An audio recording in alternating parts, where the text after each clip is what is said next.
Now we're gonna move on to the colors. And this will be, the first one is gonna be red. For the colors, again, depending how big your piece is, on this piece, because it's such a small window and a small design, I'm gonna just use the skinny side of my marker. And I just want you to be sure that when you're using the skinny side, oops, sometimes the paint doesn't come out right. And if that happens, you can just wipe it off with your finger or with a paper towel, or both. And if that happens, then just use your scrap paper, bounce it up and down a couple of times, and get it. You can kind of just like wipe it in there until it's not so drippy anymore like that. You'll get to know it as you work with it. But use your skinny side and just come along here. And we're going to go around that with your skinny side.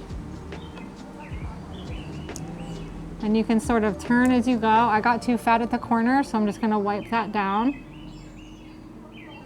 with my finger and a paper towel.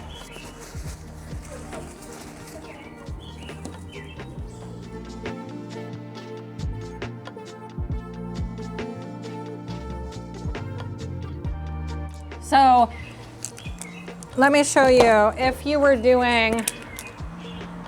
gonna do a fat lettering because you had a bigger space, you would just use the opposite side of the marker, the fat side of the marker, and come along like that instead. And then you'll come back in, once you have all your colors laid out, you step back, you make sure it looks great, you come back in again, and you'll go around and make sure your outline of that is tight. And that'll help the letters to pop from the street side. Because some people are gonna view these as they're walking by, and some people are gonna view them as they're driving in their car. And the white helps pop that out.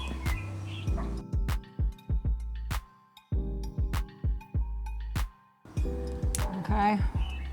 When these markers stay wet a little while, you can tell because they're extra shiny at the wet spot. So just be mindful with the white especially, not to touch the other one, not to touch the colored bit if it's still wet, because you'll get it on the tip of your marker like this. You see that?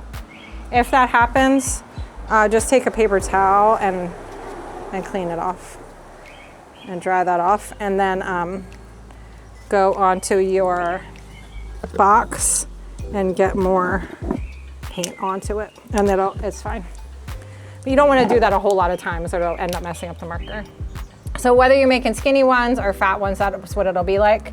And if you take more time and let it dry, you can cut in closer to it and touch it at the edge like that.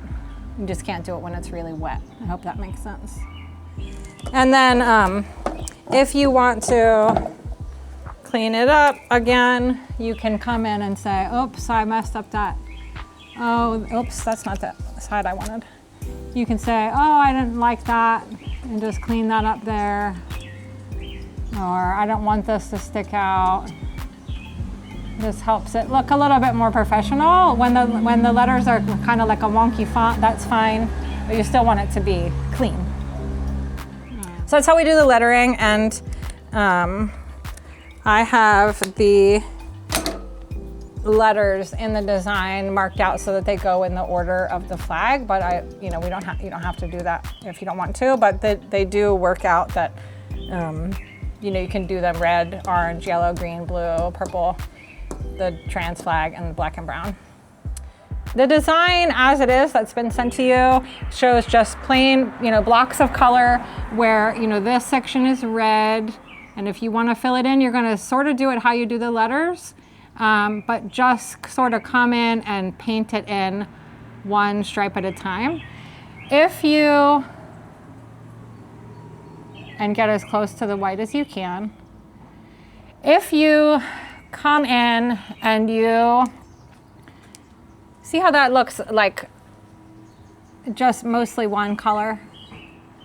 If you come in and you just sort of do like that, you can see it. You see how you can see that and it like leaves marks? So that's why I don't suggest that. I suggest filling in and trying not to go over your lines again and again. Also, what happens with these, because the paint is quite thin, it'll start, if you keep going over so many times, it'll start to pool at the bottom down here, and then you'll get like a darker section.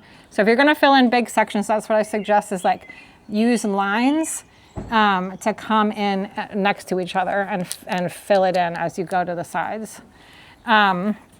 This is where you can get creative if your group is deciding to be creative with your piece, and instead of just filling them all in like that, you know, you can come in and you can put, oh, this is a garden now, and this one has flowers in it, and this whole thing is flowers, you know, and maybe your community has a community garden, or you have a rose garden or something, and that's what makes your community's light shine. Maybe your community is filled with, you know, a lot of trees, that's what you're known for, and so then you're gonna bring in handy dandy trees over here, or whatever it is that the case may be that makes your community shine, and whatever design you wanna come up with for that. You could fill these in to show how you're bringing, how your lights are joining together, right, in the world. I don't know what your church, what the light is that you specifically have to share, but if you want to be specific with that and show symbology of your specific congregation or your specific town, this is where you would bring that in, or into the center spot as well. I'll show you here a marker that hasn't been started yet. This one, they just, when you first open them up, they're just white. And so again, you just kind of keep pressing it down until, and it takes longer than you want it to, that's for sure. But you just keep pressing it down until you can see that the paint is coming out. And ba-ba-da, like magic, it's painted. Oh, there's a dog without an owner. Oh, there's the owner. So yeah, you can come in and do little trees or whatever floats your boat and whatever your community wants to do. You can make a little tree scene. You can make a lake scene if you have a lake nearby, or whatever you want to do. There could be like leaves on these flowers coming out. Whatever your creativity, you know, strikes your group. Or you can keep going, so red, orange, yellow, green. This is the green one. And keep your marker doing the stripes that are next to each other to lay the color in nice and clean. And then at the end, once you have your design all filled in, whether you're doing the plain blocks of color or you're doing fancy schmancy designs, however you want to do in your sun, you'll come back in with the white at the end once this is all dry, and you'll trace over what you did to get the lines to be cleaner. And again, if you have a huge space and you need this to be more bold, you can also use, like say your letters are this big, right? Say that's how big your letters are. You want to use the fat side of your marker if you've got a letter that big. Okay, if you have small letters, keep them with the skinny side like that. If you have huge letters, use the fat side like that. I always sketch out the beginning with the skinny side, and I kind of just use the corner.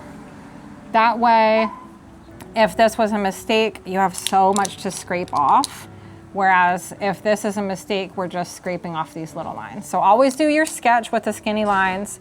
And then at the end, when you're coming back in, if this was huge, we would have plenty of space to come in and make this more bold. I don't have enough space, I don't think, on this window. I wouldn't do that on this window, but that can be at your discretion. So at the end, you'll either come back in with your skinny line and make that tight around the edges here to clean that up. See how much better that looks? Or you'll use a fat line to do it if you have a bunch of space. And that, again, I don't know. That'll be determined by the space that you have. At the very end, once you have your design fully complete and everything is done and you step back and you feel proud of yourself, definitely sign at the bottom corner. Like I would right here, you know, I would put my handle so folks can follow me on social media at the way bottom of the design. But you could put your congregation name or whatever, just put it down at the bottom of the window so that folks know who did it. And you can be proud of yourself, and then you give yourself a high five. Don't forget the high five. That's a really important part. You have to like pat yourself on the back and be like, look at this cool thing that I did. I shined my light today. It's really amazing. Yeah, so if you have any questions or anything at all, don't hesitate to reach out. You can email me. My email is slyorty, yorty, @gmail.com.